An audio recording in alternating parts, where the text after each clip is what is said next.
Welcome to Masters of the Barebow. In Volume 3, world champion archers Rod Jenkins and Larry Yen will provide you with the keys to building your own consistently accurate shot regardless of aiming method.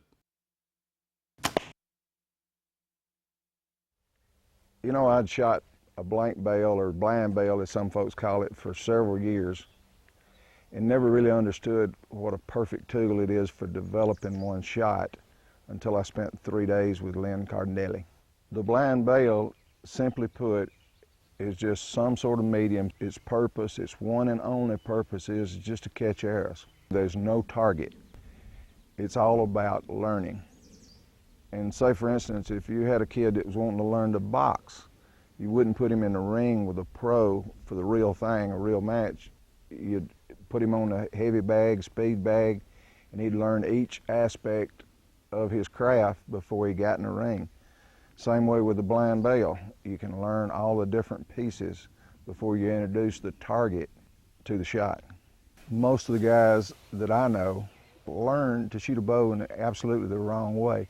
Their entire object when they pick up a bow is hit something versus trying to run a perfect shot without worrying about hitting something. The blind bail is great because it takes a focus off of hitting because it has no target. It's just there to catch arrows.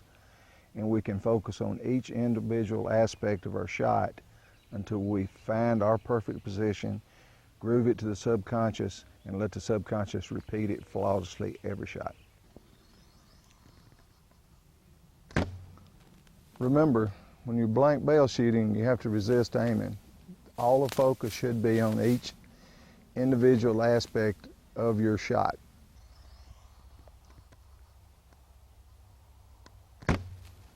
When I'm working on bow hand, my total focus is on bow hand. And that's the beauty of blind bail. Take a target out of the equation, bring all your focus on whichever part of the shot you're working on with no aiming. People are going to want to know why you have this piece of tape on your nose. It's because I got a big nose and it gets away in the bowstring. No, actually, you know, I'm a gapper, so I'm using the arrow, get the eye over the arrow. It brings my big nose too close to the string when I've got that good tight alignment, and I rub it a little bit each shot. And 200 arrows, it'll be a big red bloody spot.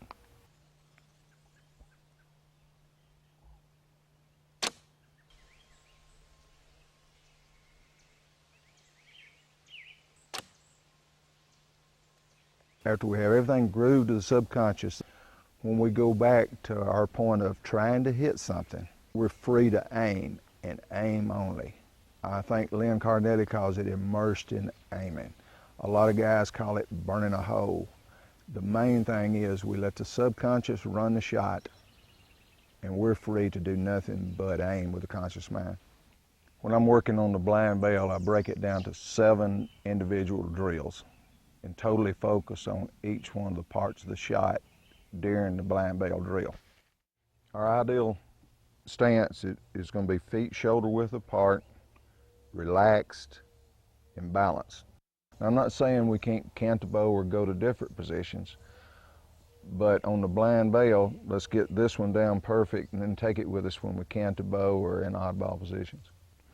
Okay, we lay the arrow on the ground to indicate the line to the target. This arrow is pointed exactly to the target.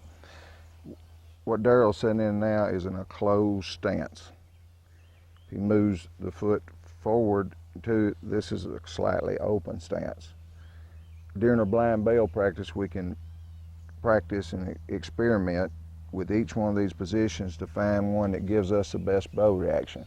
And that's what we're looking for in all our blind bail drills, is letting the bow tell us how it wants to be shot. And what we're looking for here is the bow jumping to target. I often see that advice given, especially on the internet now, pointing the bow shoulder to target. And for a bow hunter, this is not really desirable because it gives you no string clearance. Daryl's in a closed stance, and we can look, if we look at string path here, we've got very little clearance. Now this may work in summertime with a t-shirt on, or if you're a pure target shooter with a chest protector. But for bow hunting, he needs to move into a slightly open stance, and you can see here the difference in clearance we have for the string path. Now Daryl's in a closed stance. He's pointing his shoulder at target. Hold your arms out, Daryl. All right, bring them up to bow hand position. Come to anchor position. You feel the tension in the deltoids up here? Oh yeah. Okay, good. Come back down, drop your hands and come back to open position, slightly open. Bring your hands up, come out, this is pointing to the target again, come to anchor. Now you feel how the muscles are not involved, very minimal muscle support. All we want to use is back tension. These muscles we use minimum, just enough to hold the bow out. What I strive to do in all shooting is use bone-to-bone support and use minimal muscle. Muscle trembles, it gets tired, it changes, but we're using bone support at all times, and bone-to-bone support doesn't change from shot to shot. So Daryl's in now a slightly open stance, he's erect, he wants to, the target, your eye needs to come down, center of the body, center of the belly button is the way I always check it. His eye, center of the body. He's well balanced, he's stable, wind, a lot of things don't affect him. And relax is very important, because if we start out standing tall like a statue, we get tired and then our shot changes. I see guys all the time with a little squat, they lean forward, they've got no balance, they lose 2 inches of draw, they totally off balance, a finger pushes them completely out, they've got no stability in their stance. Guys ask me all the time what's the best bow hand position for their use, and I generally tell them that the best bow hand position is the one they find for themselves that works best for them on the blind bail. There's been too many championships won with high wrist, medium wrist, and low wrist grips. To single out one as being the best for everyone, the blind bail will teach you what your best bow hand position will be. The bow will show you. When it jumps straight to the target with no right, left, the bow's telling you it likes to be shot with that grip position. Personally, I like a low wrist grip. It just works better for my style of shooting. This Three Rivers dollar grip I've modified somewhat with a flat spot where I've got a line, an edge I can feel every time. I can set my hand in, I can set that line in my lifeline and repeat it every shot no matter the conditions. I prefer my fingers very, very loose. Tense fingers stranded out is a bow grab waiting to happen. I see a lot of guys doing that, and you get to watch them closely, especially on video in the slow motion. They're grabbing the bow every shot. What you want is the fingers totally, and all the hand muscles, wrist muscles, everything is relaxed as possible. The fingers, you've got the bow where it can't drop. Just let them droop in a relaxed position. To instill confidence that you're not going to drop the bow at the shot with a very loose grip, I use a little homemade combination wrist finger sling. These things are very simple to make. About 28 inches of parachute cord or any kind of cord available most anywhere. A cord lock, you can steal one off of your wife's fleece jacket. 2 pieces of plastic tubing cut for keepers. Simply slides around the wrist, adjust this keeper. Put it around the bow, the thumb, put the other keeper around.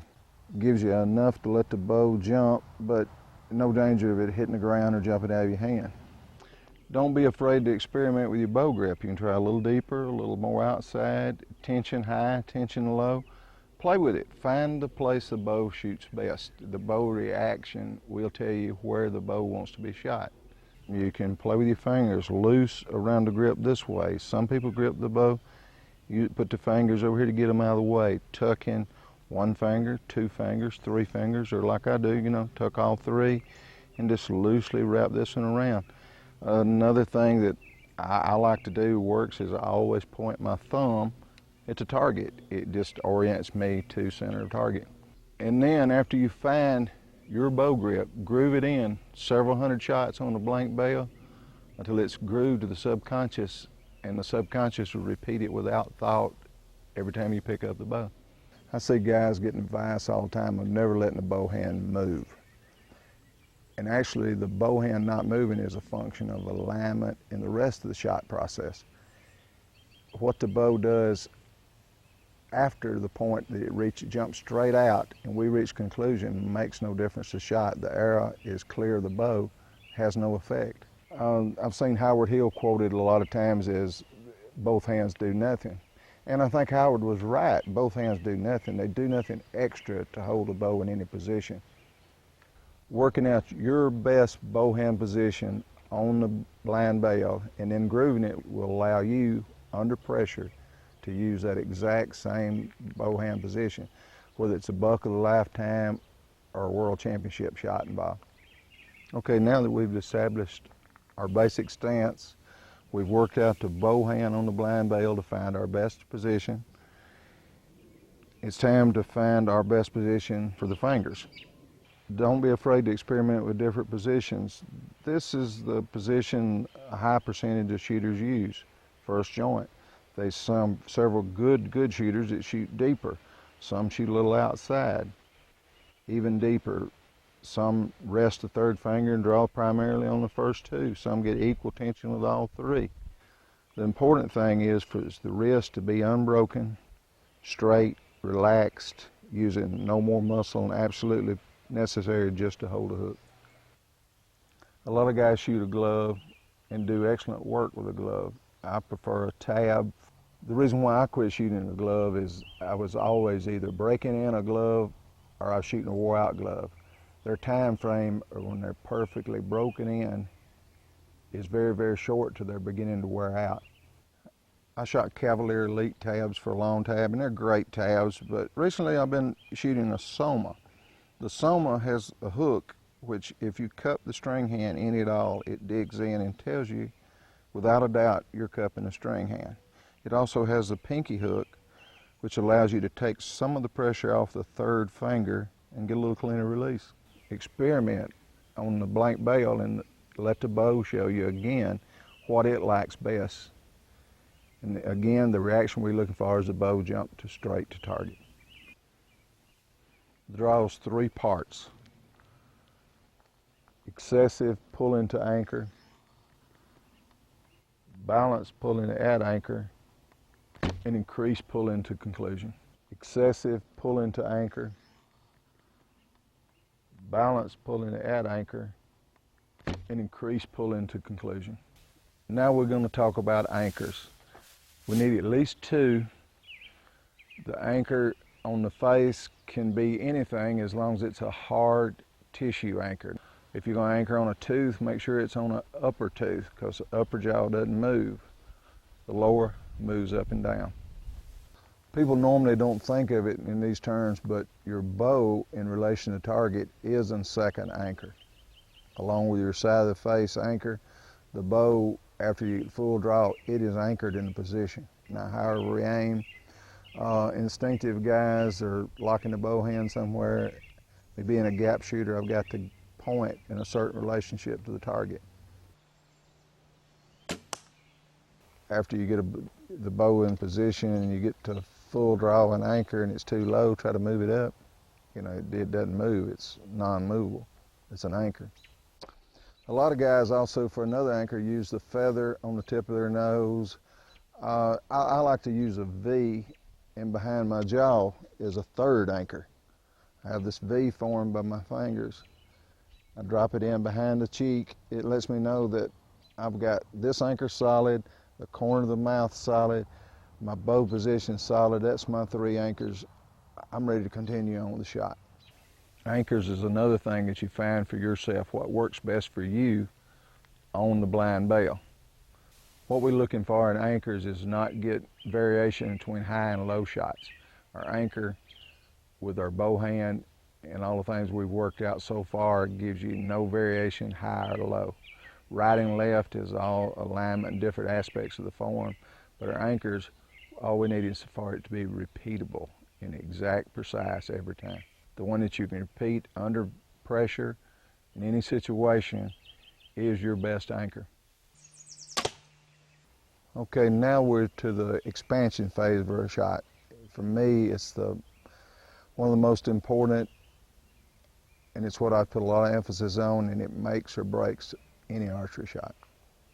Expansion is simply a rearward motion. Guys, a lot of them want to try to pull the bow a little bit further like they do in drawing phase. That's not expansion. Expansion is very simple. It's simply moving the elbow to the left for a right-handed shooter. Using these back muscles, no shoulder muscles, keep them very little tension. Use the back muscles to expand the draw. Because a lot of guys really don't know what back section feels like. A good way to check is take an arrow, slide your fingers close together, raise it higher in your nose, and then try to pull it in two. When you're trying to pull an arrow apart, you feel these muscles, Daryl? Oh yeah. These are the rheumatoids, these are the muscle we use. This is back tension. That's what we're looking for, is back tension, and these muscles, right and left. Expansion's called a lot of different things. I think Lynn calls it motors. I've heard it called lighting a fuse. I like to think of it as like a hydraulic pump. I'm here at anchor. I've got all the other parts of my shot arranged. I'm ready to start building back tension, much like a hydraulic pump, building pressure until it automatically explodes and I go to conclusion. Conclusion is very simple. It's exactly what it says. It's the conclusion of a shot. We put all the other parts of the shot together. All we have to do is have a conclusion to tell us that we can stop that shot. It's over with. Until that point, we maintain all the aspects of the shot as arranged until we hit its conclusion. Conclusion can be anything. I personally like to use my fingers touching my shoulder. It's a signal for my subconscious to I can stop. The shot's over with.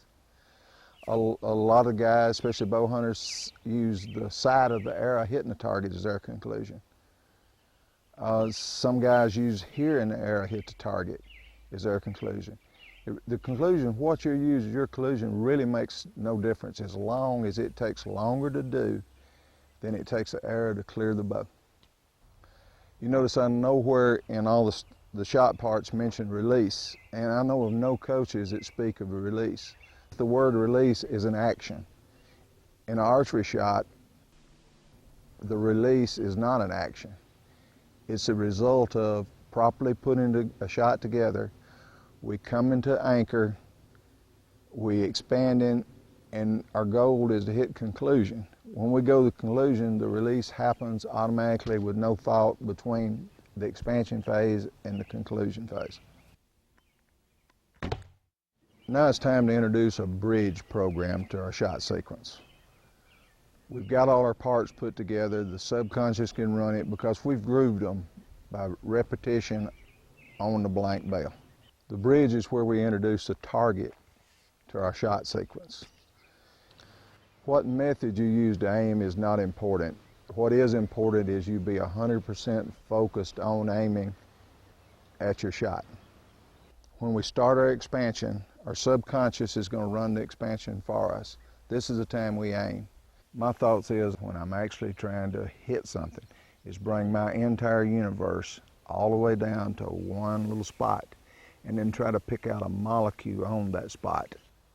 We draw the bow, excessive pulling to anchor, balance pulling at anchor, increase pulling for the expansion phase. Now we're aiming, nothing but aiming until the bow goes off. And the most important thing is the moment the arrow clears the bow, the main thing we need to do is be aiming. Aiming. The last conscious thought needs to be aiming. Shooting is like two guys shooting. It's two guys. You've got the guy in the front, which is a conscious mind. He's aiming.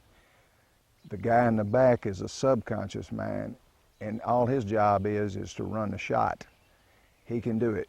Where we run into problems, target panic, flinching, all kinds of shooting misfortunes happens when the guy in the front starts checking on the guy in the back to see if he's doing his job. The guy in the front doesn't trust the guy in the back and he checks on him, he loses focus on target, and it goes all to hell. You're trying to do two things at one time. It doesn't work. And the whole concept of the bridge program is introduce confidence to all the parts of the shot that we put together on the blank bail. Our bridge program, we started a big target, relatively close to the target. 5 yards is a good place to start. We shoot, for instance, 60 arrows with perfect execution for each arrow. Once we can shoot 60 shots, we can shoot them perfect. We're time to back up. We can go back to 7.5, perfect execution of there, 10 yards, 12.5, 15, 17.5, and 20. The object of it is when we get to 20 yards, we've introduced a target to our aiming. We're still executing perfect shots. We can still execute the same shot at 5 yards as we do 20. Guys, you there. It's time to put it to work.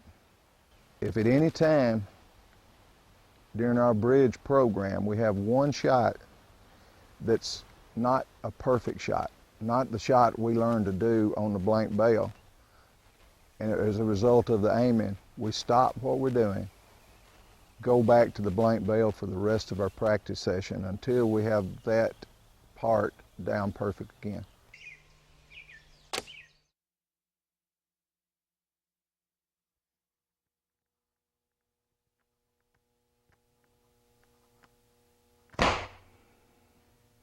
What I'm doing here is checking my alignment on the shot. And a mirror such as the one we have mounted here and a blind bail target works great for coming to full draw, checking your alignment, checking and seeing what you actually look like at full draw from an upper view.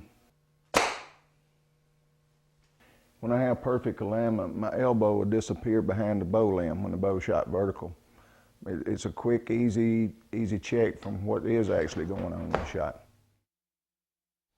There we're going to introduce you to the Foremaster. Foremaster is a great tool for learning two things. One is to not relax at release, to pull through the shot hard. Number two, we can short string it and learn to draw the bow with the back muscles. When you put in the Foremaster on, very simple, loops on. The only thing you have to watch for is never get it above the knot because it gets off balance and the limb tip hits you in the head. Get it on. Slide your hand through, bring it up to the elbow, split, cradle the elbow, centered, fingers on the string. Oh, it whooped you. I thought you were pulling through, Darryl. I thought it was too. Same thing. Let's go ahead. Same thing. Go. I'm getting gun shy. Oh, it didn't hurt though, did it? Okay. It whoops you less that time, didn't it? It doesn't take but about once. The Foremaster is a great training aid, and as you can see, all it does is attaches the bowstring to your elbow, takes your forearm and everything, the rest of the hand out of the equation. And the object of the Foremaster is to train yourself not to relax at release. You can have back tension, plenty of back tension, but if you relax at the moment of release, it's a ruined shot any way you go about it.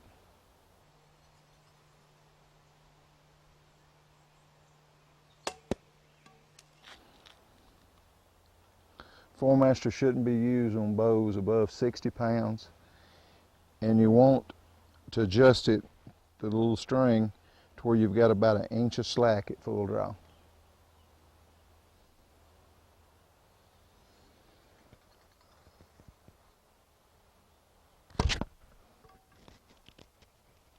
All this exercise is, we've adjusted to short string where you can't get tension from the fingers. It's shorter than your fingers.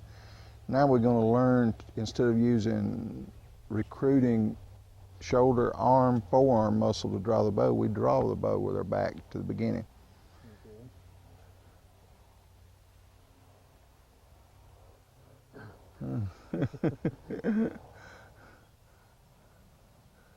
You've been using them shoulders a little bit, haven't you, Darryl? I kind of like that, shoulders. This is a little tougher. Uh-huh.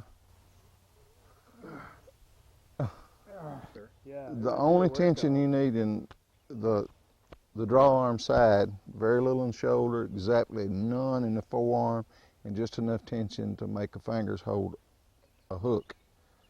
Bow should be drawn from beginning force and using those back muscles. Back muscles, back muscles, back muscles. Now that we've rigged the Four-Master up short, I can't get enough purchase on the string with the fingers to draw the bow. That takes everything, my wrist, all the forearm muscles out of it.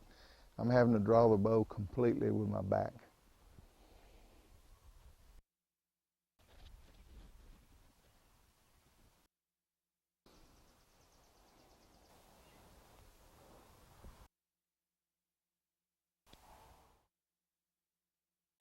A low and relaxed bow shoulder is very desirable. It allows bone-to-bone support, reduces the amount of muscle involvement, and reduces injury in a lot of shooters versus a high, tense shoulder. Howard Hill used his swing draw to establish a low, relaxed bow shoulder. The current Olympic coach and all Olympic thinking uses method in the draw to establish a low and relaxed shoulder. The only problem with maintaining a low and relaxed shoulder is sometimes you get locked below target, and you might as well let down if you get low, because the only thing you can do is induce muscle to force the bow up. My method of guaranteeing a low and relaxed bow shoulder, and also having the bow in proper position where I never get locked down below and have to fight the bow trying to get it back up to elevation. What I do is lean forward, set the bow hand, get a little string tension, then bring up to my proper elevation, and as I draw, lean back, straight, fire.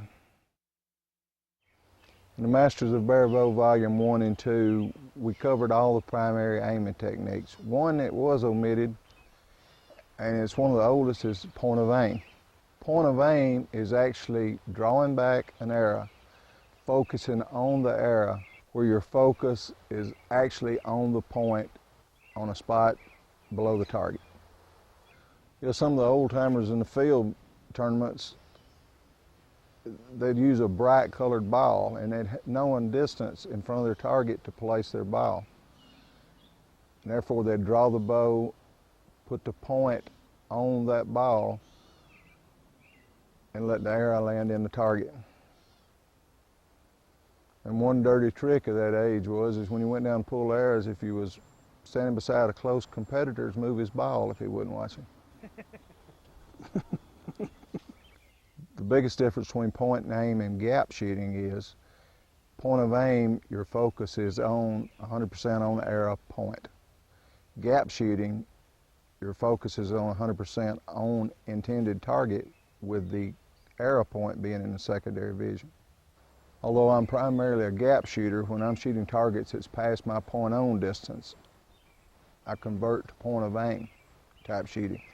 As I pick up a spot somewhere above the target that I know coincides with my arrow trajectory to drop my middle, and I actually place the point on it, focus on it, and execute a shot. You know, back in Masters of the Barebow Volume 1, I stated that I shoot instinctively and I don't consciously line up anything in my shot, and I don't see the arrow in my peripheral vision. I said I could shoot in the dark, and Rod started making fun of me. So to test that theory, I went into the basement at night, turned off the lights, covered the windows. I literally could not see my hand in front of my face, and I tried to shoot at a laser pointer. Well, at about 15 yards, my 4-inch group went to about 14 inches. For the first time in my life, I found myself consciously looking for something to line up. I'd never felt that before.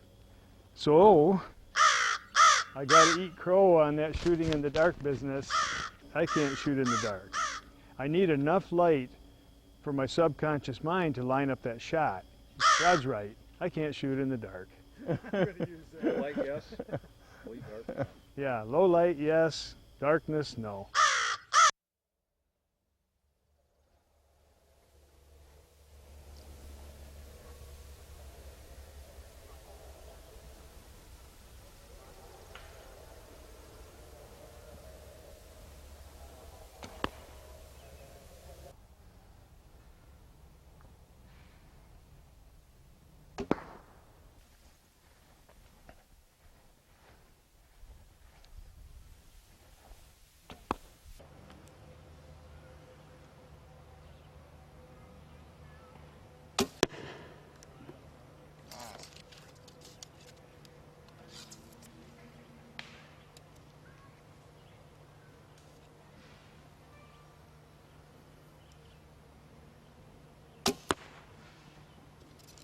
Good shot.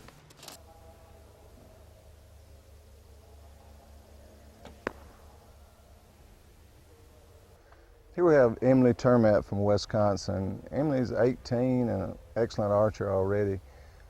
She came down and spent a week with me spring break, and just a great student. She's absorbs everything you tell her. She's strong, aggressive, really loves the sport.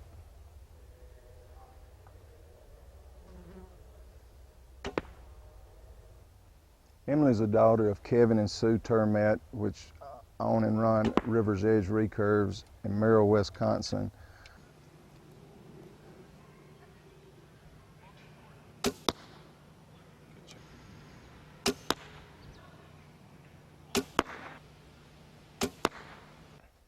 Here's Emily in a slightly open stance, feet shoulder width apart. She's very upright, erect, but relaxed.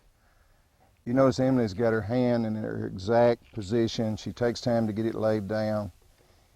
Exactly where she worked out on the blind bales through several thousand shots at her best bow hand position is. She puts her fingers on the string, takes time to exact same, dressing the string the exact same way she's done thousands of times. She draws to anchor, never stop pulling. She's expanding the draw by pushing elbow this way until the shot explosion occurs.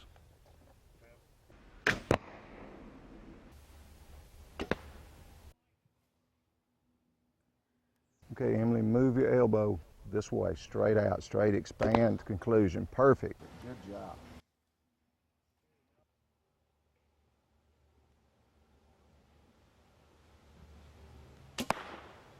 She sets her bow hand, draws to anchor, never stopping, expanding until she drives to conclusion.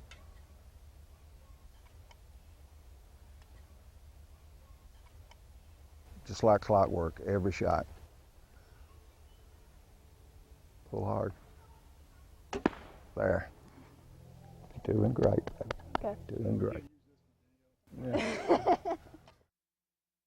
Today I'm shooting a 21-inch Three Rivers dollar.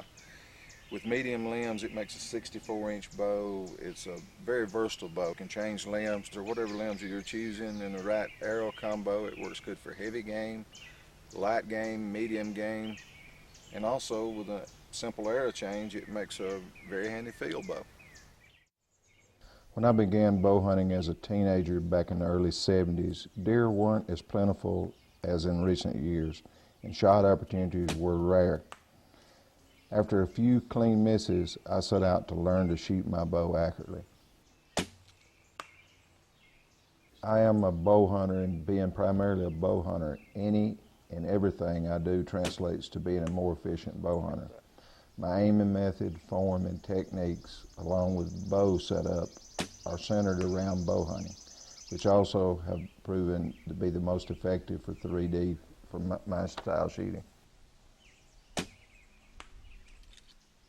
Having both a target and bow hunting background has allowed me to adapt some of the proven techniques of the target world, which allow me to close the deal with certainty when the shot presents itself.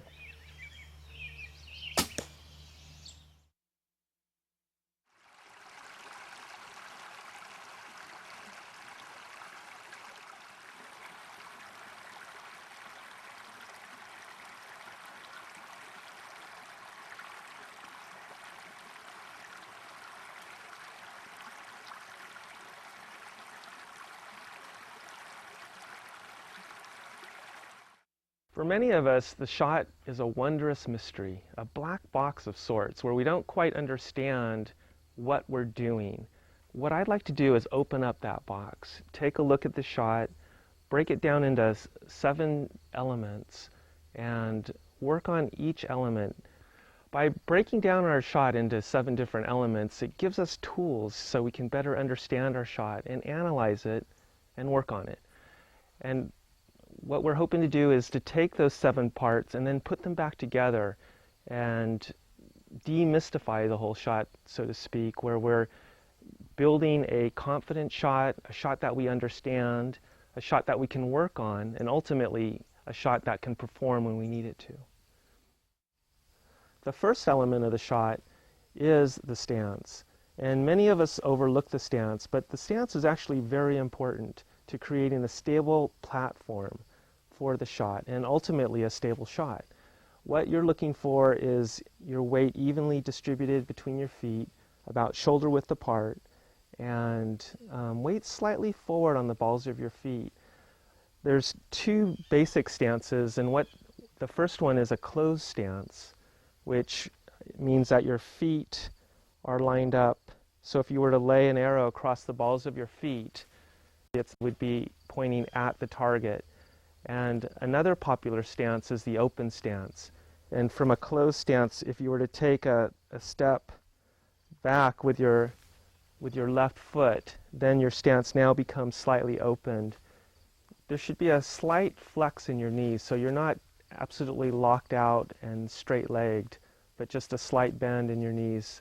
But a lot of times in field shooting and in hunting situations, the terrain is uneven and you're not able to have an ideal stance. So what you need to do is modify your stance either by opening up your stance or widening your stance to create that stable platform.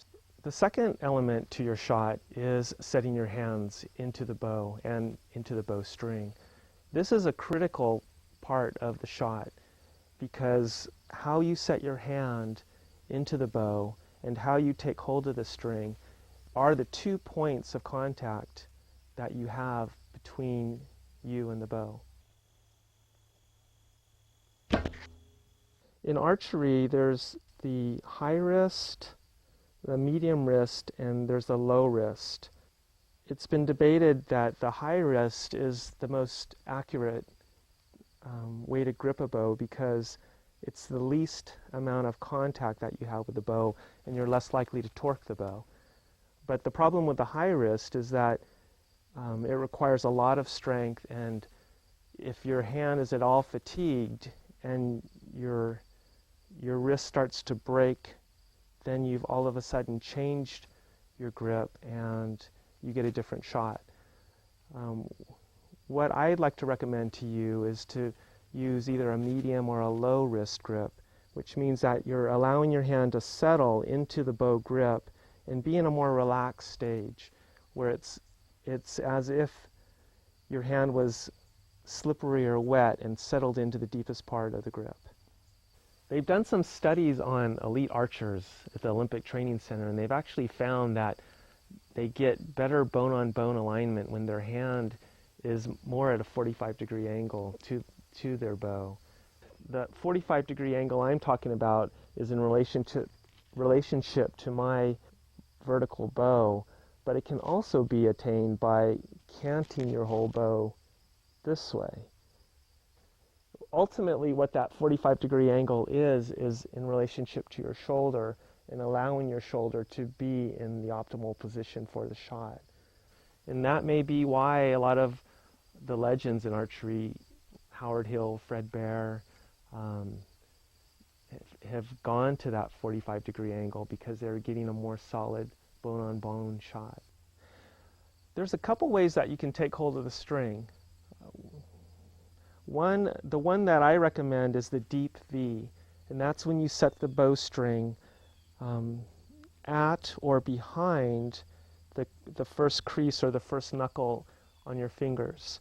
The other technique is shooting more off the fingertips, and the reason I don't like that for me is because I tend to build up calluses on my fingers when I'm shooting too far out on the tips. But as I take a deeper grip on the bowstring, I get less callus buildup and less sore fingers. It also gives your hand an opportunity to be more relaxed at full draw. So with a deep V, it allows you to hold the bowstring with less effort and less muscle tension in your hand and arms. And what you're looking for is a clean release. So do try setting the fingers at different points around the crease, whether it be behind the crease, at the crease, or even slightly short of the crease, and see what gives you the cleanest release. One of the critical aspects about drawing your bow back is that you use your shoulder and your back muscles more so than your arm. And we want as little tension or muscle activity in our arm. The only tension that you should have in your arm is the tension that's needed to hold onto the string. But all the work that you're doing when you're drawing back a bow is in your back and your shoulder. One aspect that we don't always pay attention to is our breath. And I recommend that you find a steady routine in your breathing. What I do is as I raise my bow, I take a breath in, and then as I draw my bow back, I let that breath out. So at full draw, I'm at a quarter breath because I release about 3/4 of my breath. And if you do that each time, then your breathing is consistent through each shot. You're looking for a good solid anchor at full draw. I like to use the anchor point above my eye tooth. There's a small bump right above your eye tooth, and with my finger, as I come to full draw, I'll pull my finger into that prominent point above my eye tooth. And that's one of the reasons I like using a tab, is because I can feel my finger right up against that bony landmark. There's other folks that like to anchor with their thumb to the back of their neck, or use their jawbone as an anchor point. There are some people that use the corner of their mouth, but that opens yourself up to a lot of variation as far as whether you're forward or back or in or out. When you're dealing with a soft tissue anchor, it's not quite as solid as using a bony one. I find that aiming is somewhat overrated in archery circles, and that we spend a little too much time evaluating and talking about aiming, when essentially aiming is just seeing the target and seeing the sight picture. Most of the coaching sessions that I've gone through when I've worked with Olympic coaches and FIDA style coaches, we don't even talk about aiming. They're just looking at my form, and we're trying to refine that. And when I talk about aiming, I'm not necessarily talking about a particular sighting system, instinctive, gapping, pick a point, or even using a sight. When I'm talking about aiming is seeing the target, whether you're focusing on the target or focusing on a gap or focusing on an object. What I want you to do is just notice that you're on target, make sure that everything feels aligned. You've already started aiming. Maybe when you're setting your stance, you're focusing on the target, or at pre-draw, you're already aiming the bow. But this is at a point where you've drawn the bow back, you've hit your anchor, and now you're seeing your target. Once everything feels right with your aiming, your sight picture looks good, your bow looks good, everything feels right, now we're looking at executing the shot. And when we're thinking about release and follow through, I don't like to think of them as two different steps. I actually like to think of them as one step, or combining the release with the follow through. And from anchor, I'm really thinking about following through, and then the release just happens. Really what's holding the string are the muscles in the forearm. So at full draw, when you're holding the string back, you've got a deep V, and once you release the muscle tension in the forearm, then the string just goes. It just slips off your fingers. So there's no conscious effort in actually opening up your fingers, but it's more, if there's any conscious effort, it's in relaxing your forearm even more. So then naturally the fingers just open up and the string's released. I think the pitfall there is that oftentimes archers will try to open up their hand or open up their fingers and let that string go.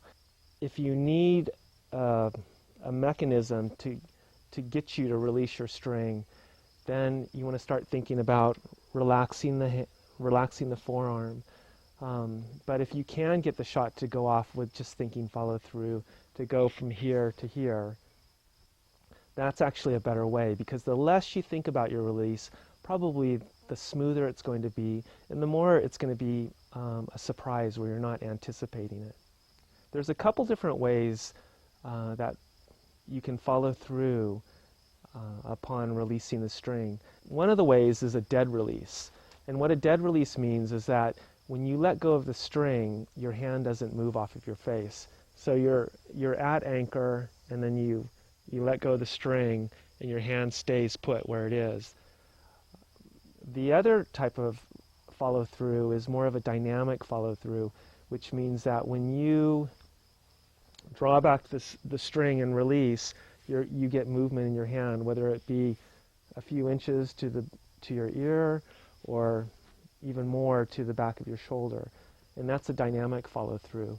I'm definitely an advocate of the dynamic follow through, because what that is telling me is that you don't have a lot of tension built up in your string hand that's resisting the action of letting go of the string. An interesting drill that you might try to demonstrate a dynamic follow through is to borrow a mechanical release and actually draw the bow back with the release and hold it at full draw, and then have a buddy come by and stand by the trigger and, without telling you, trigger that release. So then the release of the bow is a complete surprise, and see what your arm does.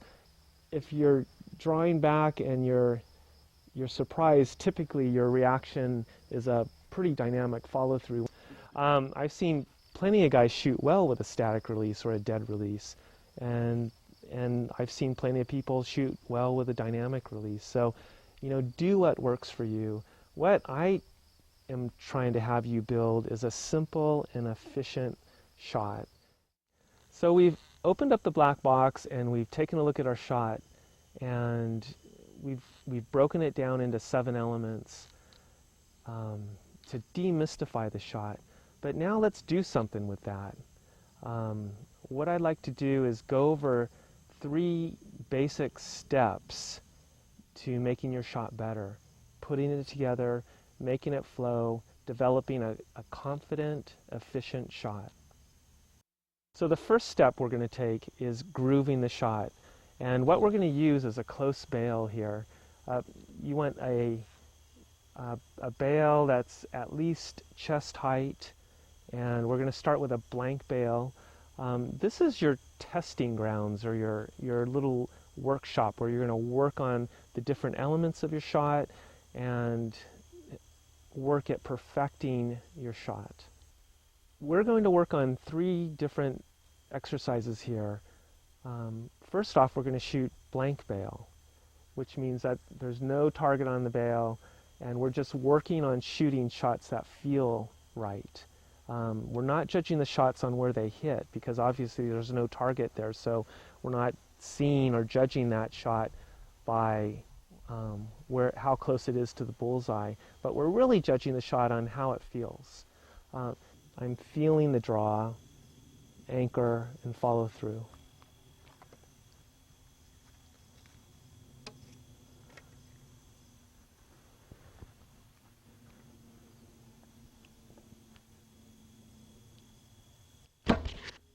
Then we'll also work on shooting blind bail, which means shooting with your eyes closed.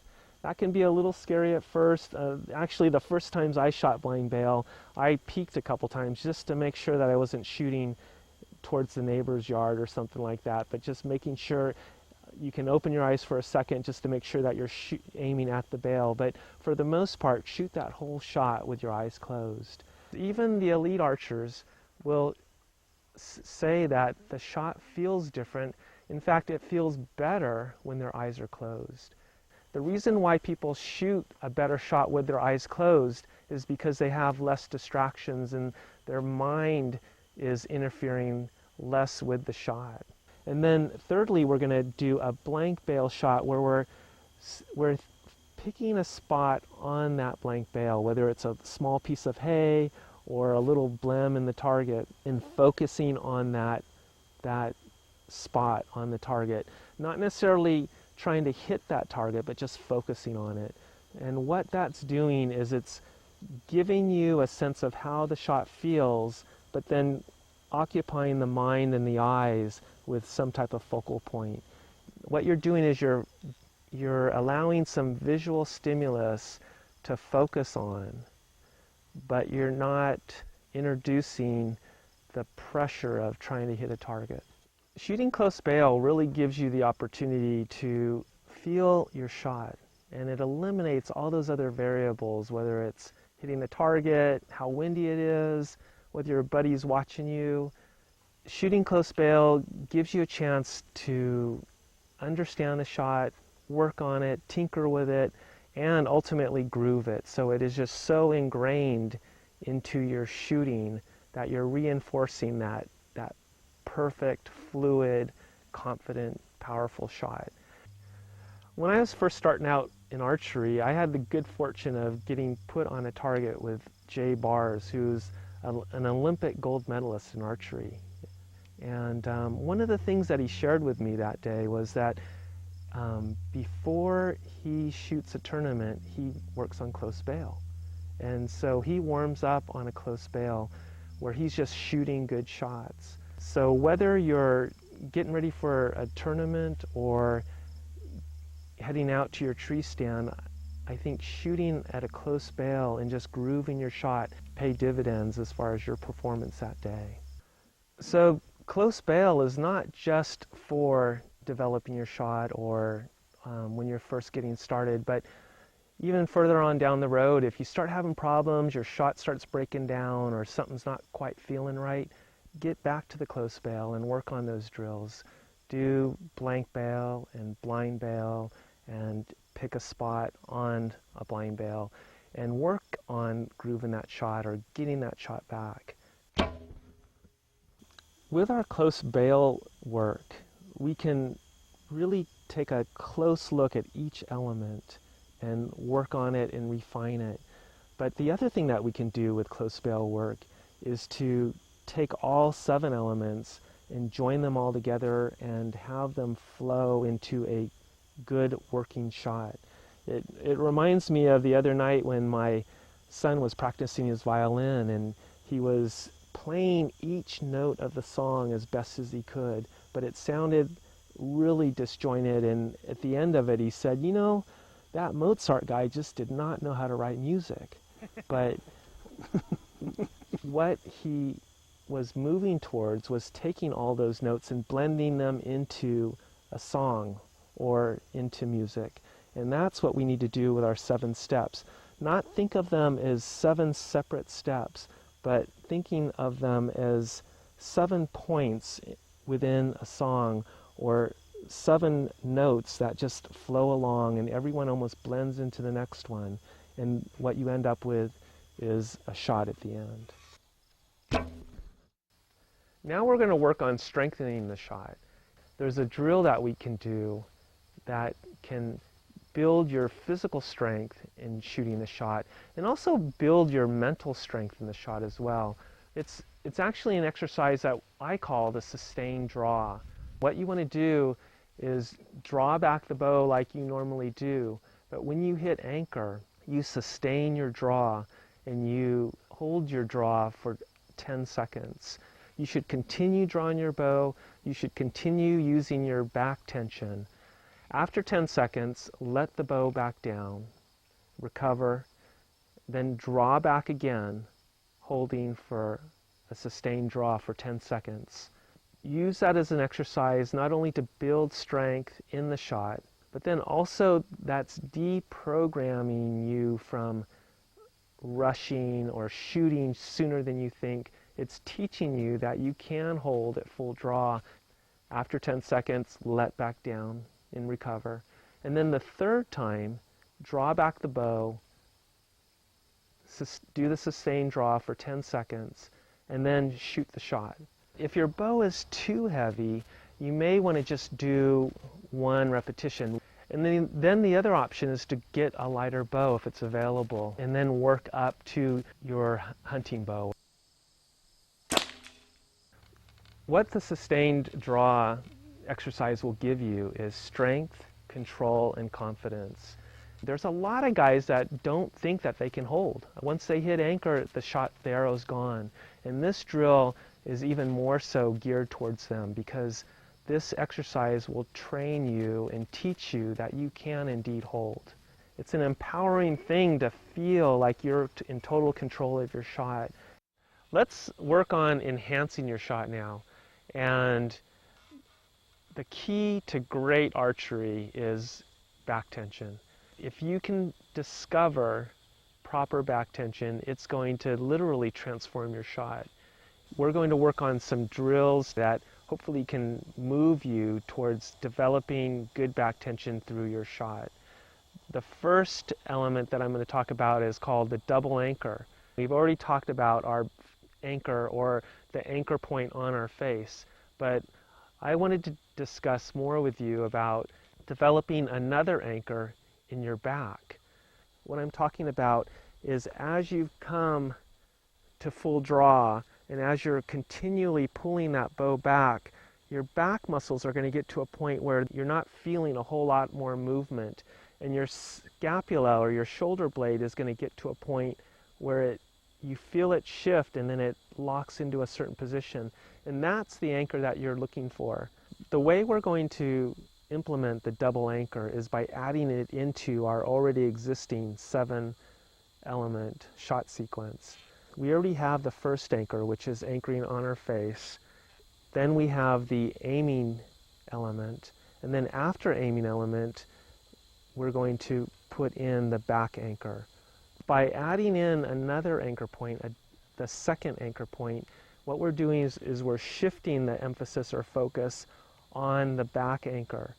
And by doing that, we're eliminating all of those early releases or pre-releases or not quite at anchor releases. Because if you follow your elements, you've already reached your anchor point against your face. You've already aimed your bow.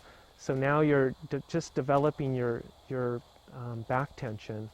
And whether you release early or later with your second anchor, you're still going to have a solid face anchor, and you're still going to have a good sight picture, and ultimately a more forgiving shot.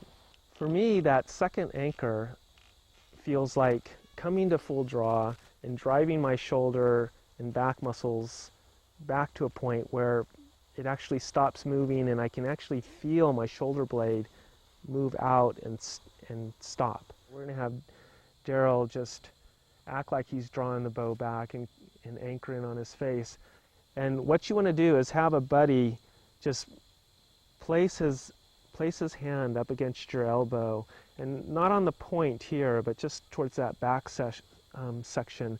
And then you can just push back into his hand and draw back. And so when he's pushing on my hand, he's using his back and shoulder muscles to drive my hand back. And that's where the back tension sensation is going to come from, is by using your shoulder, using your back and shoulder blade to drive it back.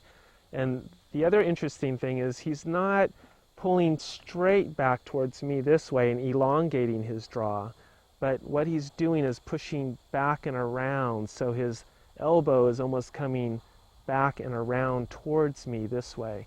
And that's the way that your shoulder and back should be moving and using that back tension. What we're trying to establish here is a anchor that goes beyond just touching your face, but more of a back tension anchor. One of the things that I think can really enhance your shot is working on developing flash images. And it's an interesting concept. It's almost like you were to take a flashcard of one of your 7 elements and hold it up, and that would move you to that step. And then you'd flash another one up, and that would move you even further through your shot. And then finally you'd flash another one up, and your shot would be gone, and it would be just the shot you wanted. It's developing certain images within your shot that move you progressively through your shot to its completion. And it's different for different people. Everyone has their own set. It's something that you're going to have to develop on your own. But what works out for me is I flash up C. So that's the aiming element or the seeing element of my sight picture.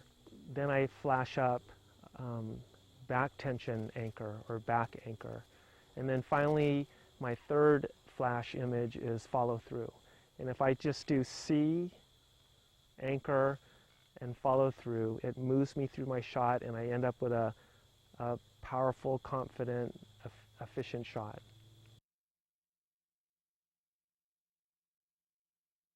C, anchor, follow through. Flash images are good to keep you in the shot during the shot. They keep your mind focused on the shot. One of the common errors I've seen in shooting has been rushing the shot. A shot should be like eating a meal at the dinner table. You know, if your wife cooks you, your favorite dish, you don't want to just shove it in your mouth and swallow as fast as you can. You want to take a bite and chew on it and savor it and enjoy the meal. And same thing with a shot. You don't want to just grab hold of that string and pull it back and shoot it as fast as you can, but enjoy each element and savor each element, and at the end you have a good shot. My advice is to slow down your shot and take your time. And close bail is a great place to work on tempo and slowing your shot down. It's also good to evaluate your weaknesses or the things that you need to work on, but it's oftentimes hard to see your weaknesses. One thing that's really helpful to do is to videotape yourself. If you can get some video of yourself and then review it and evaluate it, oftentimes you can find your own shooting errors and then you've got a good opportunity to work on them. I think with the tools that we've talked about today, that you can take the different elements, take the basic exercises that we've gone over and work on a shot that feels good and that you're confident as far as executing it. This is called facing your fears. In a hunting situation, every once in a while, you're going to get the opportunity to get a shot at an animal where you're going to have to shoot between some trees or maybe some branches. I want to show you one of my little tricks that I practice on the range. This is this pipe insulation you can buy at any hardware store, piece of rope across, and just put a string through them. They're movable, and line these things up and practice shooting between them. When you're in the woods and you're hunting out of a tree stand or out of a ground blind, every once in a while you get an opportunity to shoot through some trees, and you need to build up the confidence to be able to do that and pull that shot off. So by hanging these, just practice shooting between them. You're not going to hurt nothing if you accidentally hit one. It's going to bounce out of the way. Take this another step farther, get yourself a couple pieces, tape them up here or tie them with string horizontal, practice those shots, because this will happen in the woods. You're going to get an opportunity one day to take that deer you're after, and if there's a couple trees in the way blocking your view, practicing like this is going to give you the confidence to make that shot when you get that opportunity.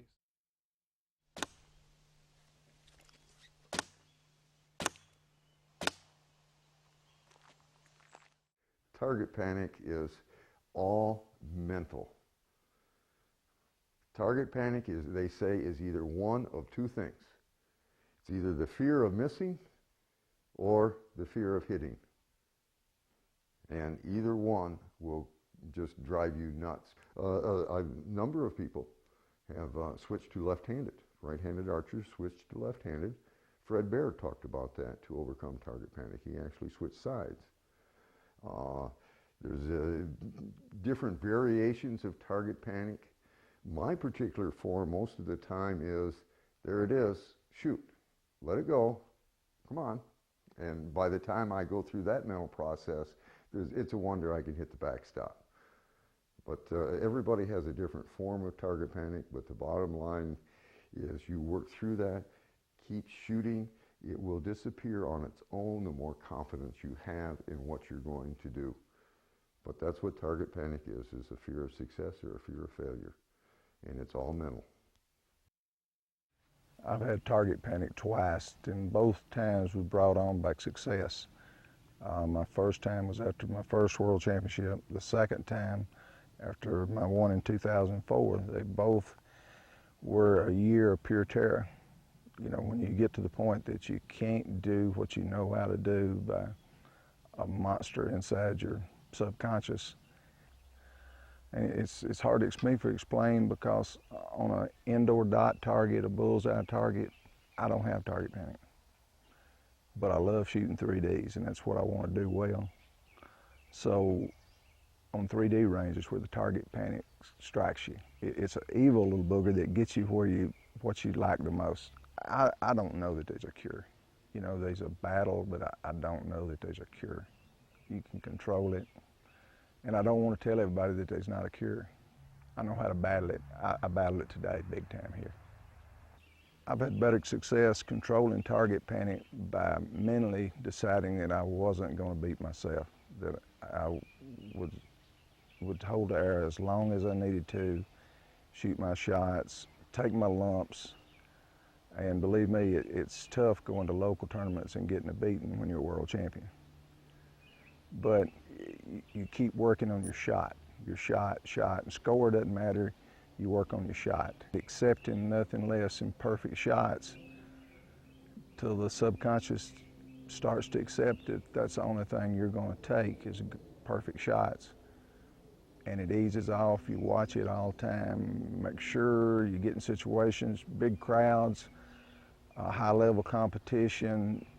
You're guarding, you're watching, you're catching every little move that looked like it could be an onset of target panic coming back, and you rely on doing the shot, the perfect shot, doing your job, every step of your job from the beginning of when you step on the stake until after the shot's over. You do every aspect of your job. When I first got target panic, I called up a coach I know and told him, I said, I've got target panic. And he said, congratulations. Every really good shooter I know has had target panic at one point in time. Now let's figure out how to cure it. Target panic's different forms lead many to believe there's several different causes for target panic. But in reality, all forms of target panic are rooted in a non-existent shot sequence or less than 100% faith in your shot sequence. There's been many so-called cures for target panic, but at best they've all been short-term patches. Patches that have no effect on the actual cause of target panic, which is trying to do two things at one time with a conscious mind. My cure for target panic is blind bell work to establish and ingrain a solid, repeatable shot sequence, and the bridge program to develop 100% trust in my new shot sequence. I feel that because shooting an arrow is such a mental aspect, concentration itself, deep concentration when you're staring at something, you're actually, the human being is training your brain to do something instinctively or routinely or automatically, and it's almost normal to develop some sort of a problem. Be it target panic or whatever, because you're training your brain to do something a certain way, and unless you do it that way, it's going to mess up. The answer is to concentrate on what you're doing, be real consistent in the way you do it, the way you release, and get it down to the point where you do that every time, the same exact way. And if you do it, especially when you're shooting with your eyes closed, real close, 10 feet or whatever, or at any distance, but close your eyes, concentrate on your draw, your anchor, and your release, and you do that to the point where you train yourself that this is the way I do it every time, and then it's just a matter of concentrating on your spot, and the rest will take care of itself. I just don't believe in target panic, personally. I know it's out there. I know it causes a lot of people great grief, including Fred Bear, but I personally will not let it get a hold of me. I am very regimented in my process of shooting a bow. If I do not get it all the way back to my eye, I am not releasing my arrow. And the way I practice and the amount I practice, which is limited, I believe I got a real good control on that, and it's just not going to hit me. That's my thoughts on target panic. I don't know much about target panic. I've never really experienced it. Maybe because I've been relaxed enough when I'm shooting that I don't get uptight about whether I'm on my target or not. I think that that's one of the advantages of small game hunting. You're just having fun. If you bring that attitude to your archery, I think it just comes more natural. Well, I wish I had something profound to say about target panic, but I really don't. I've never suffered from it. I think one thing that may have been an advantage for me is that I've never competed, and I rarely even hunt with other people. Mostly I hunt alone. And I think maybe the solitary approach to archery has been a benefit to me in that way. Target panic is a subject I don't like to talk about. I've met too many guys over the years that have the problem with target panic, that have developed it because friends, neighbors, guys at the, they're hunting with, whatever, start telling them their problems, and the next thing they know, they're having the problem. I mean, I hate to say it's contagious, but because it's a mental type of thing, but I don't even want to, I know what it is, but I don't like talking about it because I don't have the problem, and consequently, I don't want to know about it. When I see a magazine article about target panic, I don't read it. I think you can develop problems by studying them. I never paid any attention to target panic until one year I got it. I couldn't hit a deer. It was like I'd black out for a second, and when I came to, I'd missed another deer. I didn't even remember the shot. I realized that it was not a shooting problem, it is a mental problem. On the very next deer that came along, I cured my target panic. I took control of the mental part of the shot. I talked myself through that shot and made the shot. After that, no more target panic. And I still don't read magazine articles about target panic. Target panic, target panic, target panic. There is target panic, and people run into that. Of course, shooting a bow too heavy makes the problem worse. Another version of target panic may be Pavlov's dog effect. It's a trigger mechanism. You get back here and touch, it just goes off. One way to break the habit is to sit in your living room and take an arrow and aim it at one of your wife's little porcelain statues. Don't intend to shoot it, but when it goes off and you hit it and break it, that may break that habit. Target panic is something I'm sure you've all heard about. It comes to you when you least expect it, and it happens at the worst possible times. There's different kinds of target panic. There is hope for it. You can learn to shoot through it and master it, win over it, and get a good shot back. It might come back to haunt you again. It might not.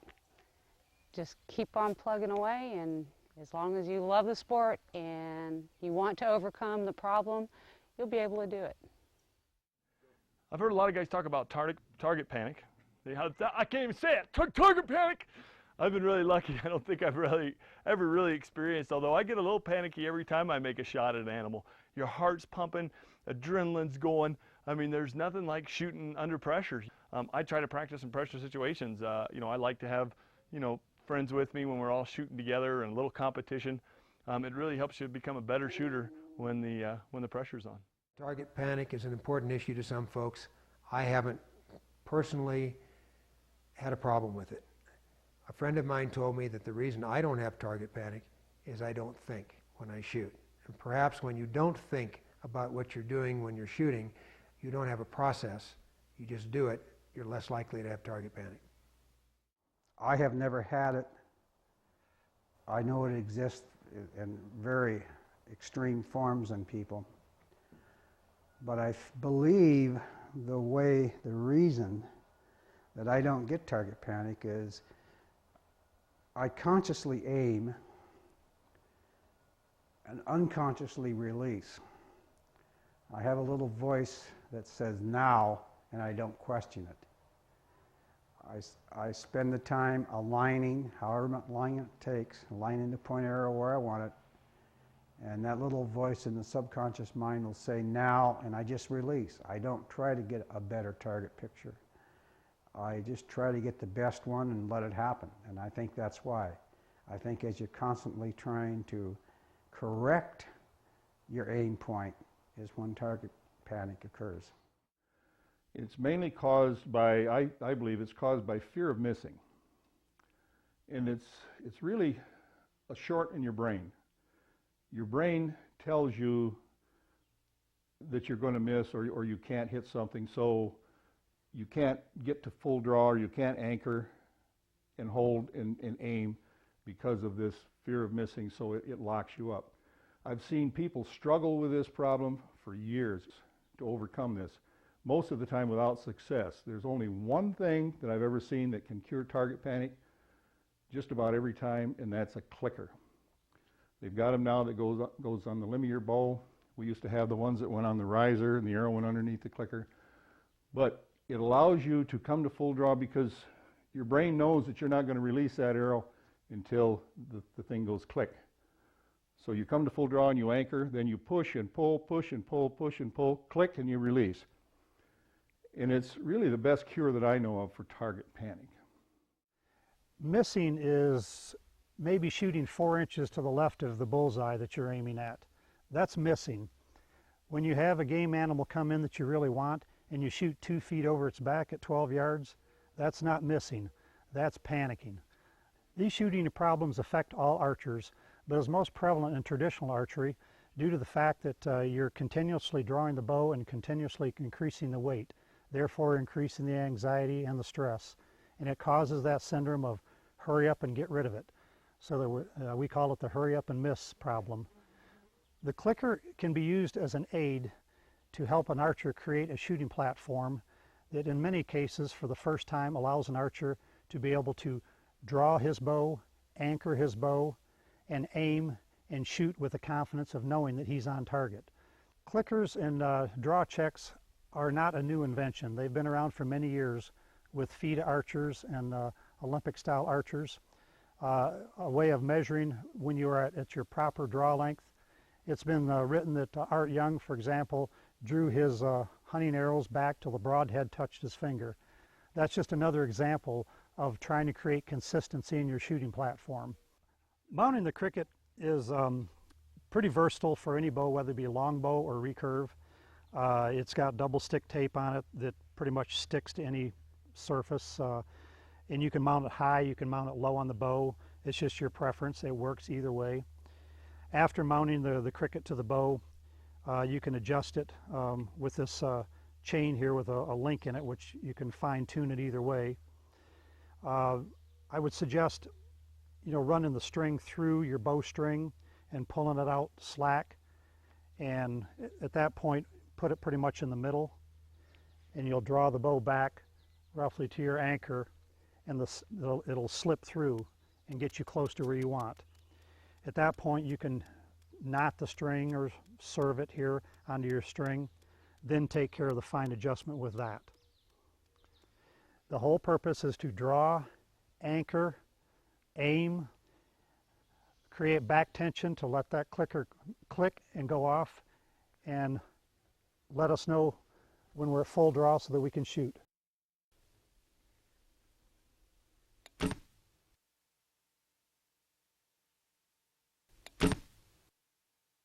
The clicker should be looked at as a tool for the archer to navigate into a better shooting platform. It's not magic beans. It doesn't eliminate target panic. But it's what it does do is it shows you how to shoot with proper form so that you can pick a path to improve your shooting abilities to your satisfaction. I think being fear of missing is probably what causes most of it, which is that's what target panic is, and it's what buck fever is. It's a fear of missing. Wanting it so bad, you're afraid you're going to miss it. So you want to hurry up and get it over with. But I've been around some extreme cases of that beyond what you'd even believe. I know a fellow that shot his picture window out of his house. This was back in our target shooting days. Now, he was a sight shooter. And he got that panic where anytime, as soon as his pin got anywhere close to the target, he'd let go and he couldn't help himself. It didn't have to be in the middle. As long as it got somewhere close, he'd let go of the string. And he put a little bullseye target right on his living room picture window. And he said, I'm either going to shoot it or I'm not. You know, I'm going to control it or what. And so he was up there and zinged an arrow right through his picture window. He had it so out of control he couldn't even stop it. It's still in your brain. It's just a matter of convincing yourself. I never was one for the crutches thing. I never was one for clickers or anything like that. You know, if you got a mental problem, if you're having troubles, you work them out. The best way is just to drop back and start over again, and go through each step of good form and good shooting, and start all over again and learn to shoot a bow. Maybe drop down in weight and just begin over again and get that confidence level up. Target panic certainly exists, but oftentimes we're too quick to diagnose a shooting problem as target panic. If you're feeling like you're having a shooting problem, like you can't come to anchor, or you shoot before before you feel like you're on target, or maybe you just freeze when you're on target, you can't let go of the string, it may well be target panic. I mean, those are 3 strong symptoms that people use to describe target panic. It may not be target panic after all. It could be mechanics. If you're not shooting with proper alignment, or if the bow is just overpowering you, those could be problems that could make you shoot with poor form, or with shooting problems that look like target panic. Your shooting problems may be coming from a form problem or from a mechanics problem versus a mental type error or a mental glitch in your shooting. We play that target panic card too frequently and too easily. I've had target panic, I think, from the first time I ever picked up a bow. It goes through cycles. I'll find a little cure that'll work for a while and things will be okay, but then they'll coast back down. The best thing I've ever found for target panic is right now, learning from Rod and Larry and the other masters, by learning my own shot. Once I know all the pieces of my shot, the best thing, the best grip, the best stance, the best fingers on the string, all the way these things add up, gives me a lot of confidence. And when I have confidence like that, I can just feel target panic just slide away into the background. Experienced bow hunter Rich Niblock has taken an impressive display of mature whitetail bucks. I'm shooting with a clicker this year. I've shot with a clicker off and on through the years. It's helped me with target panic a little bit. I just feel like I can't get to the right spot and hold there or follow through with my shot. And with the clicker, I get back to my anchor point and I'm able to follow through. And I like that confidence of knowing I'm hitting exactly full draw every time. And I started shooting 3 fingers under this year. Took some instruction from Rod, and I like that a lot better. I just feel like I can put the tip of the arrow on the target and hit what I'm looking at real easily. And out of the tree stand, which I shoot out of a lot, it seems to be right on the money. You know, start of bow season, I feel pretty confident.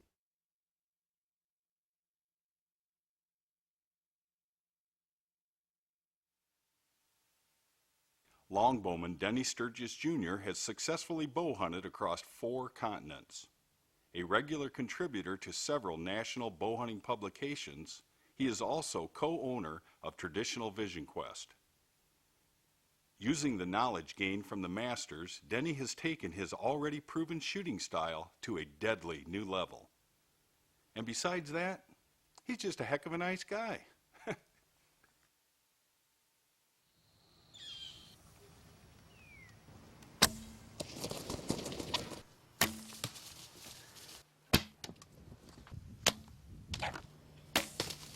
For the last 15 years, I've shot a Black Widow longbow. They're been a real dependable bow, and their takedown system is very nice. Looks like one piece. Pull it apart, and you have a 2-piece bow. It's handy for pack-in hunts, or especially on flying hunts when you have to put it in your luggage. For years, I used a bow quiver on my longbows, but I always preferred a naked bow. And when Rod came out with this Aeromaster quiver, it's been really handy, and it's my new favorite quiver. Being a cameraman for Masters of the Barebow showed me a lot more about archery than I even knew existed. And while I was pleased or happy, content with the way I was shooting, I thought I'd take out the way I shot, take it to the blank bale, and put it to the test. And I thought that I would find out that the way I grip the bow is the best way for me, the way I grip the string, anchor point, and so on. But what I found out was in every one of these steps, I found a better way, and the bow told me that it was better. So let's run through these steps, and I'll show you what I came up with. First thing up is stance. I'd always had a semi-open stance, about like this on a 45. What I found out from the blank bale was I'm better with a closed stance. Number one, it's easier for me to get in line, and I get a lot better string clearance on my chest. Here's a 45-degree open stance. If I pull the bow, I can feel the string contacting my chest, and this is a t-shirt, so you know it's not going to be good when it's late season. I got a lot of clothes on. By closing my stance, the string comes around over here, and it's not going to hook up on any clothes. So I close my stance, I've got to have better alignment, and I have better string clearance. Part of the reason I have clearance issues too is the longer your bow, the more likely you are to get some string contact. This is a 66-inch bow. If it was a shorter bow, the string angle would be more severe and it would give you more clearance. Step two is how you hold your bow. I've always held my bow real tight, kind of like Daryl, choke it like a snake. And it worked fairly well. On the blank bale, I tried different combinations: tight, curl one finger, curl two fingers, curl three fingers, hold it with the bottom two fingers, just a bunch of different ways. And what I found was the best way for me was to curl three fingers, these bottom three fingers, hold the bow just with a little pressure with the pointer finger, thumb points straight at the target. And why it was the best was that was the one that most consistently, when I stopped holding, the bow would jump straight toward the target, my hand came straight back.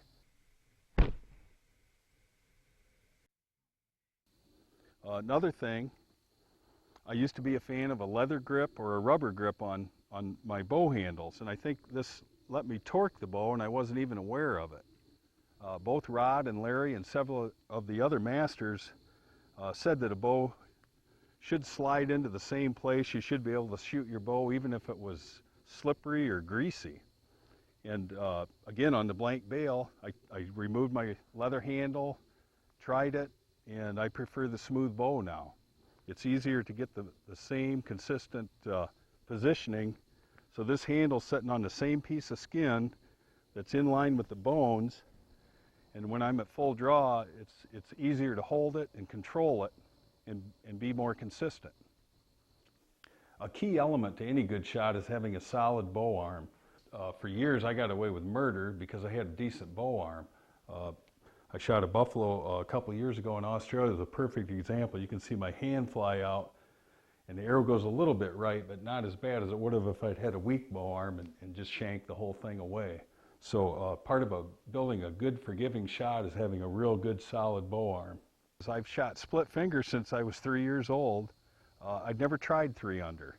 After talking to Rod, he suggested try it out for a week, see what you think. You know, for hunting ranges, you might like it. So I did. I had to raise my knocking point 1/8 of an inch or so to shoot through paper and have a good tear. But after trying it for a week, I actually now prefer it. I probably will never go back to split finger.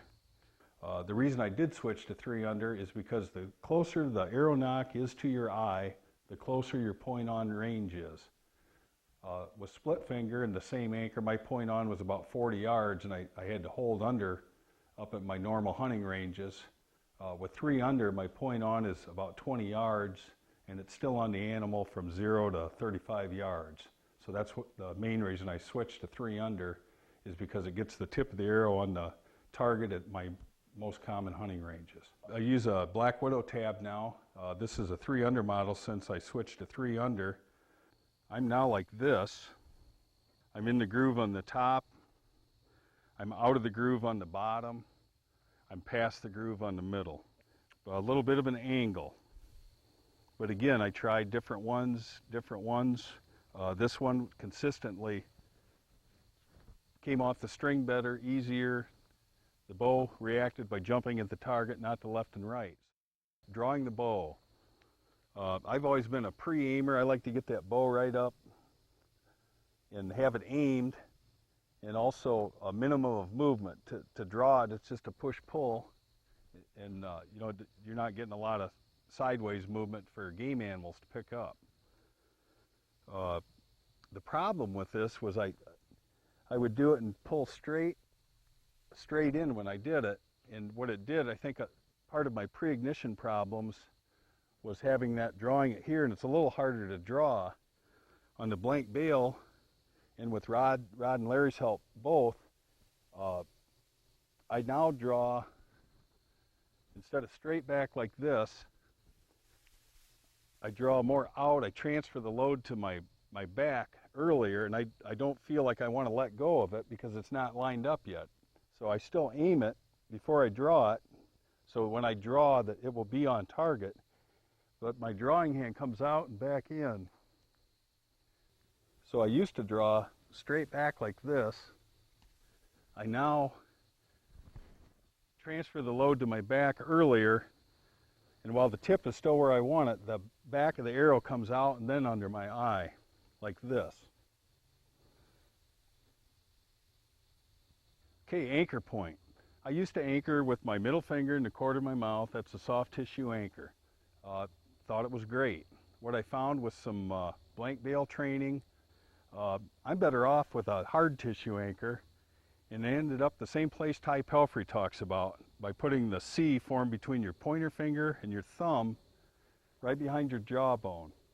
And with that draw, it's really easy to slide right in there. You can feel if it's creeping, but it's consistent. And if you're, before, if my mouth would be open or something, it would move around. This is just a lot better, and it was easier to pull off the bow, and the bow would jump toward the target better, and it was, I think I'm more in line by just moving it back a little bit. Anchor is probably the worst term there is for this, because it's not, an anchor is not a stopping place. And when you quit thinking of it as a stopping place, but a starting place, your shooting is going to improve. Anchor, it's a consistent place you go to, but it's not a stopping place. You keep pulling all the time. You want to pull up and hold while the buck's head goes behind the tree.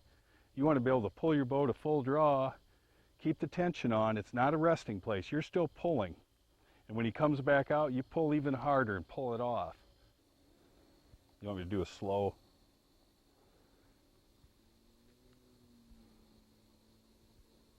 It just felt so good I had to shoot it. I think a lot of people on this stage of the game overemphasize the aiming method. All these drills and exercises have nothing to do with your aiming method. It works for instinctive shooters, gap shooters, string walkers, face walkers, whatever you do. Point of aim, it doesn't matter.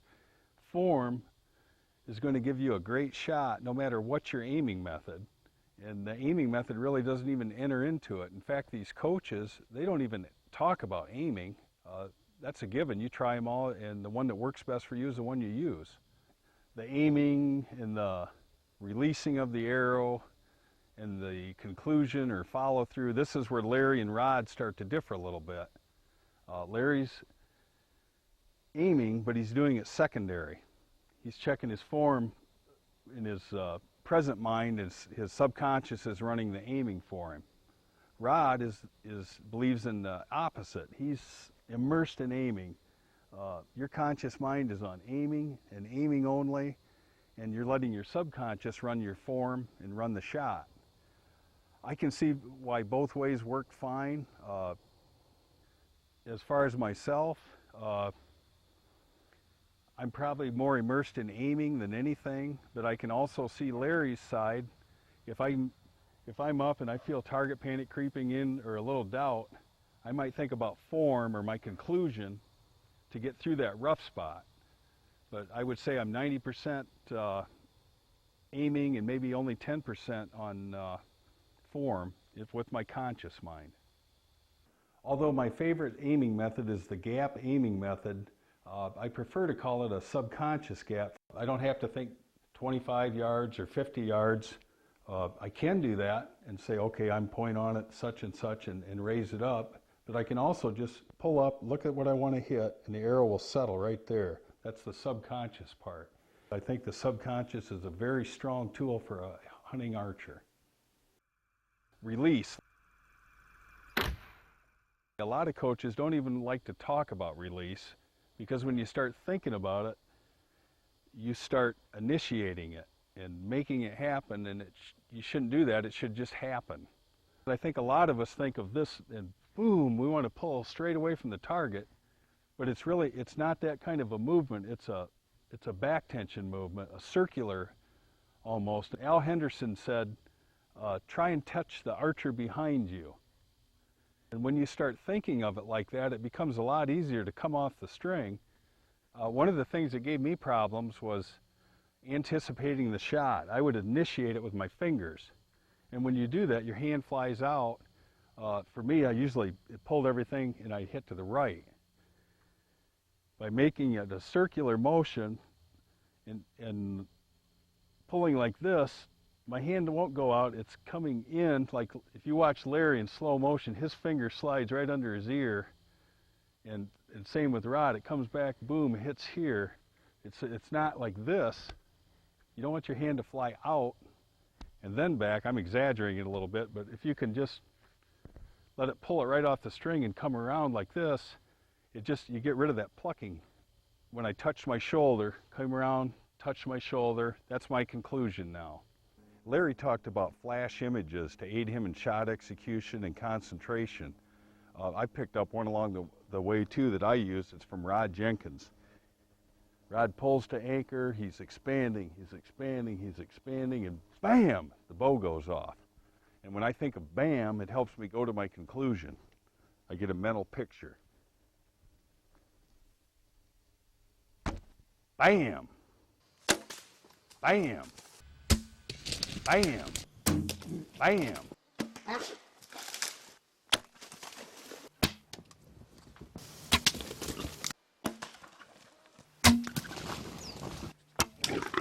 I love doing bam.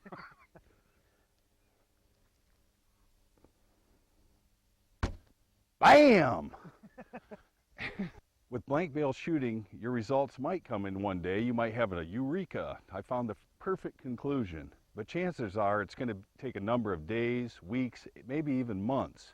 Your shooting pattern is going to be a little bumpy. As you find the pieces, it's going to smooth out.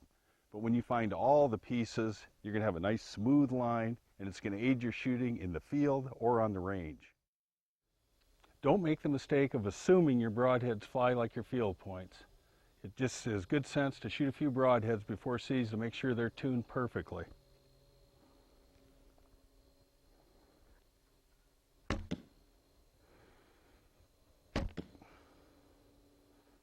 As a gap shooter, we always talk about aiming off the tip of the arrow. I think what we really do is we aim off the place where the shaft hits the head, be it a field point or a broadhead. That's easier to reference. You can't see the tip of the arrow of a broadhead or a field point when it's in a vertical plane with your eye, so it's an easy place to reference. What I do for low light shooting is I take a piece of white vinyl electrician's tape, put a little wrap right behind the head.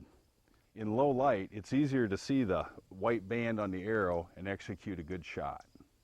One of the nice things about being a gap shooter is if you have limbs over your target or under your target, between you and the target, if I just pull up and shoot that target and don't think about it, I could hit the limb above it.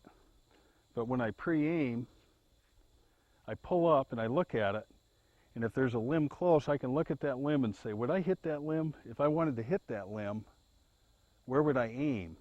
If I'm a couple inches under where I would aim, I know I'm going to shoot under the limb.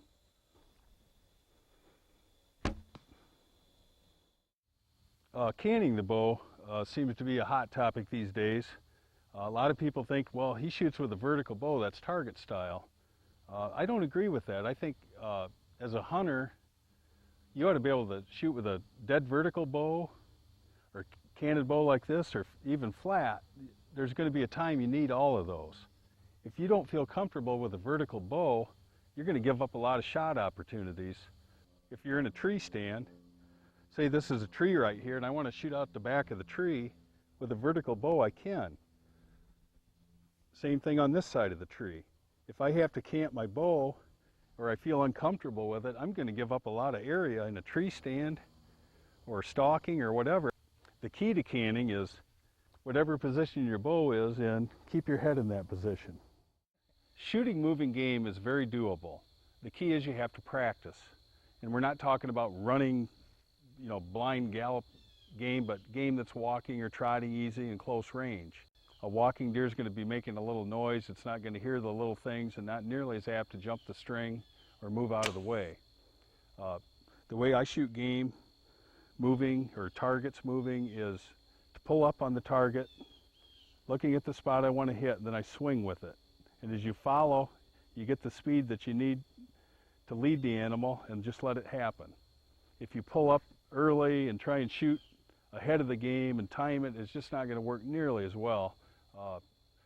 Pull up on the target, stare at it, follow it, shoot the arrow, swing through with it, just like a shotgun.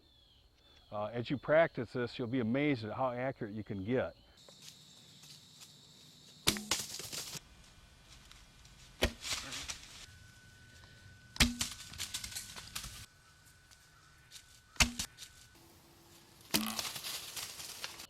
A rolling target like this is easy to set up. Just a cable and a couple of pulley wheels and a target.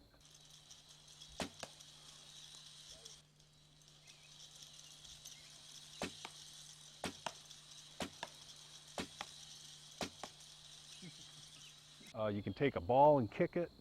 You can throw a frisbee.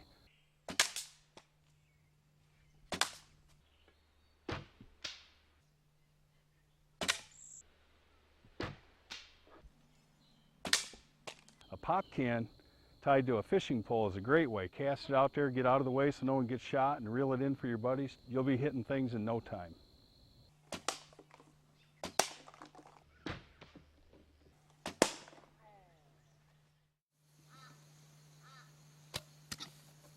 With the knowledge gleaned from the masters, I will continue to refine my shooting for years to come.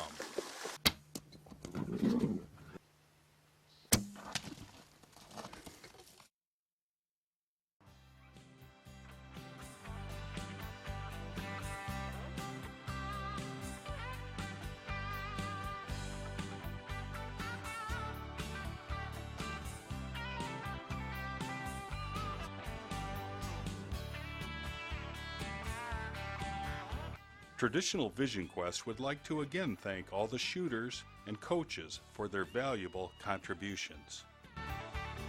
It is our sincere hope that the Master Series will help encourage many barebow archers and guide them on their quest for accuracy.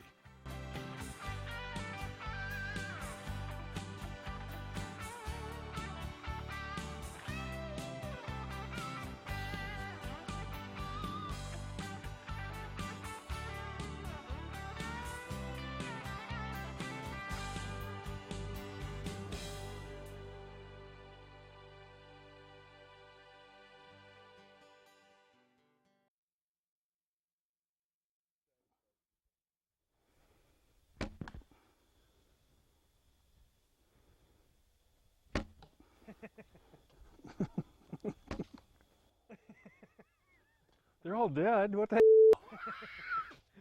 That thing's dead 3 times. I hate groups.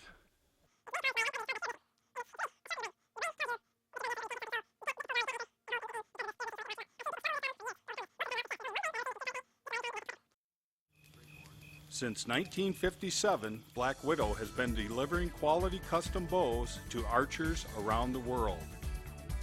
Today's precision designs and state-of-the-art equipment blend well with the detailed handwork of the custom bowyer's craft. Black Widow bows have passed the test for performance, strength, and perhaps the toughest test of all, The test of time. Time. Shooting moving game is easily accomplished, but you must practice it. And I'm not talking animals that are running by with turpentine on their ass and on fire. We're talking, I probably ought not say that.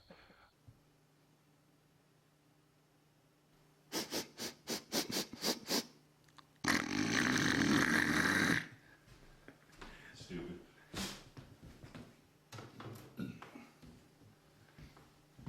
The black-backed jackal gets revenge. What does it mean to be the experts? What does it mean to be the most respected? What does it mean to be the world's largest? It means exceptional customer service, attention to detail, innovation, and craftsmanship. It means qualified professionals putting years of knowledge and experience to work for you. It means Three Rivers Archery, the experts, the most respected, the world's largest traditional and primitive archery supplier. Improving as a let's see. Okay. All right. Working on perfecting my shot and throw the acorn. Oh man, I'm really screwing up. I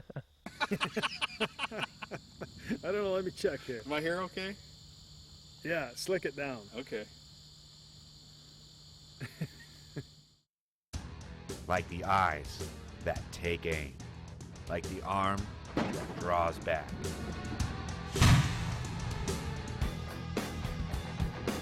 The Three Rivers Dala is an extension of the archer.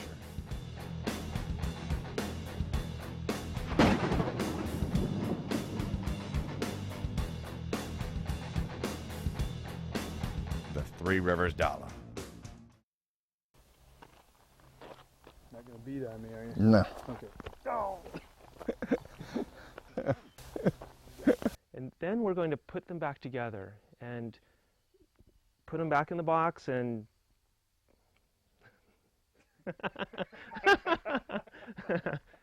no bloopers, guys. Put him back in the box. You had me, wait, we had him. Where's he going with it? Nowhere. And stop.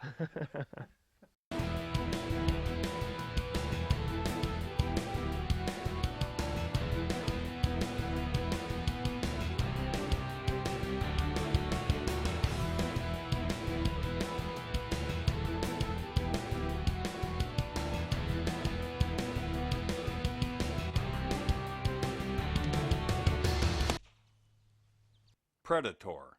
We build the bows, you build the memories. You gotta hate those things. You know how many times they've boned us out here? It's gotta be a flight path.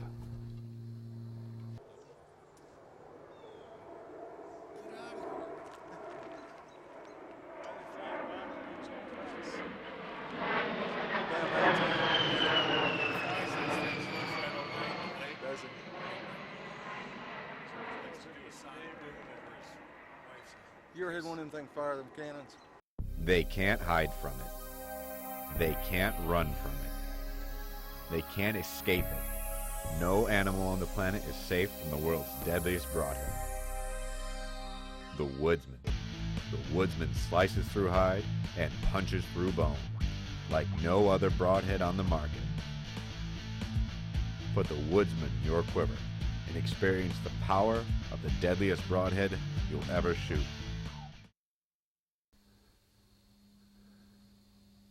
Does that make sense? Any of this making any sense at all?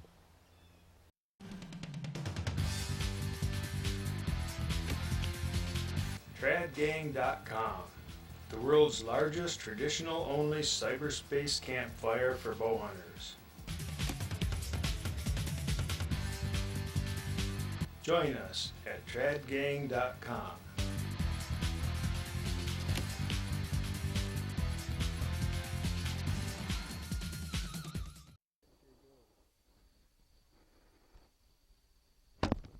Oh, I shanked it. hate it when that happens.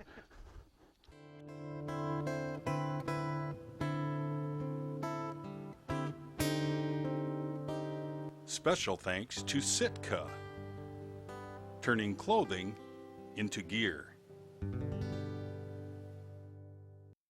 What sustained draw will give you is confidence in the shot, strength in the shot, and consistency.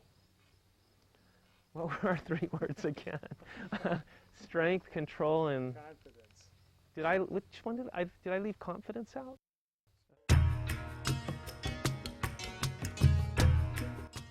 Morel targets, burning it up. Say hello to my little friend.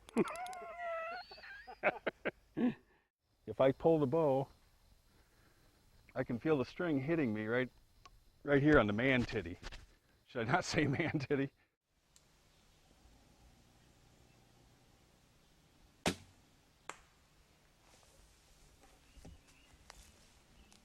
that the best you can do? That's it. I'm an old guy. What can I say?